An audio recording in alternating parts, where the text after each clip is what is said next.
Hi, and we're back with Reverend Dr. Ray Anderson talking about the deaf community and hearing impaired.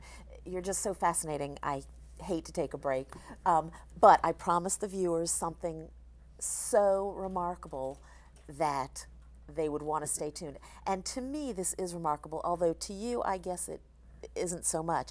But yeah, apparently you have a choir, a chorus. What would you call it? Technically, I refer to them, or refer to us as, it's an American Sign Language theatrical performance company.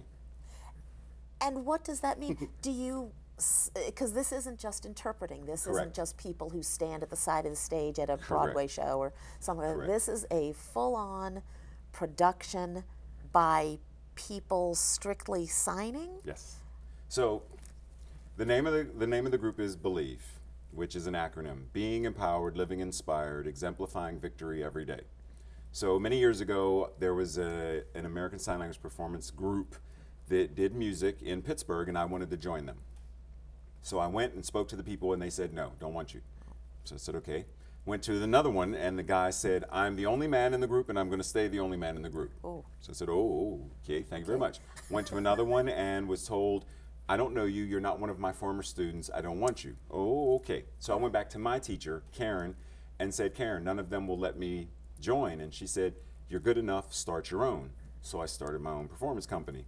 And over the years, we've had moments of growth and coming back down. But basically what we do theatrical things, songs, skits, things that inspire. I like to refer to it as edutainment, where we educate people about communication, about oppression, how to overcome that, how to know who and what you really are, because if you know that, there's nothing that can stop you.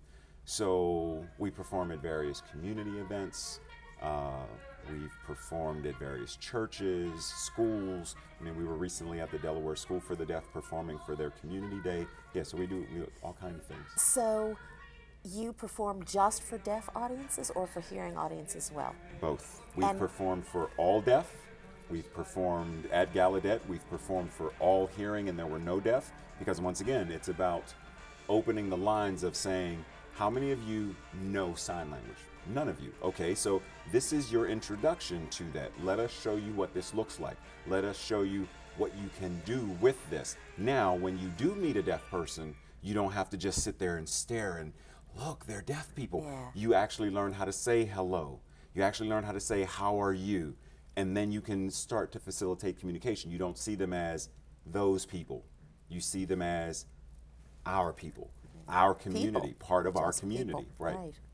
So that honestly, it just blows my mind. So is there any sound during this? I mean, is there music? Yes. And your players are interpreting the music, or okay, so it's a little difficult to just explain without having seen it. So I know once the viewers actually see the clip, because as you mentioned, when you think of the interpreter, you think of there's a stage, like at the Kennedy Center. There's a stage, there's a performer, and the interpreter is either on stage or off stage, but they're to the side. They're off at the side. Yeah.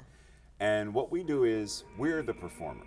So the music is playing, and we dance, and there's interaction, there's all-out movement. So it's not just people standing there just signing, it's an all-out performance.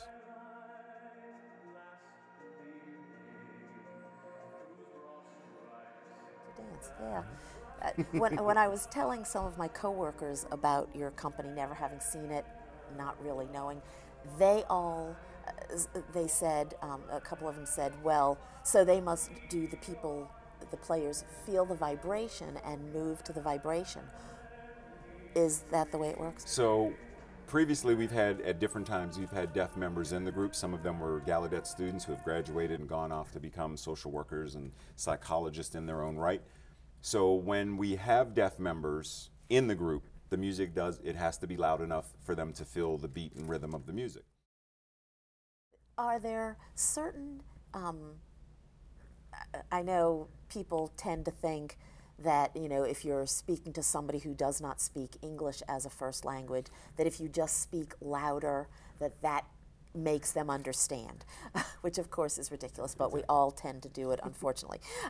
Is there something with a deaf interaction? I know, as I said, I'm hard of hearing, and I've noticed that sometimes if I'm in a store, the clerk, they're not called clerks anymore, but the person behind the counter or whatever, might turn to get something or whatever, and I lose that whole part of the answer to my question. Right. And when the person turns back, I have to say, could you please repeat that? Or I just pretend that I heard because I'm embarrassed that I don't want to make it seem like I have any kind of a disability. Is there anything that is sort of a standard no-no for people in the deaf community if we are interacting with someone who's deaf? Is there something that we just shouldn't fall into that stereotypical trap? Or yeah, there are a couple of things. Yeah. So one, like you said, don't yell. Yeah. Don't look at the person and say, hello, don't do that. Yeah. Just speak normally, speak directly. And like you said, be mindful. And I tell people to do this. I don't care if the person's deaf, foreign country, I don't care what they are. Face the person you're talking to.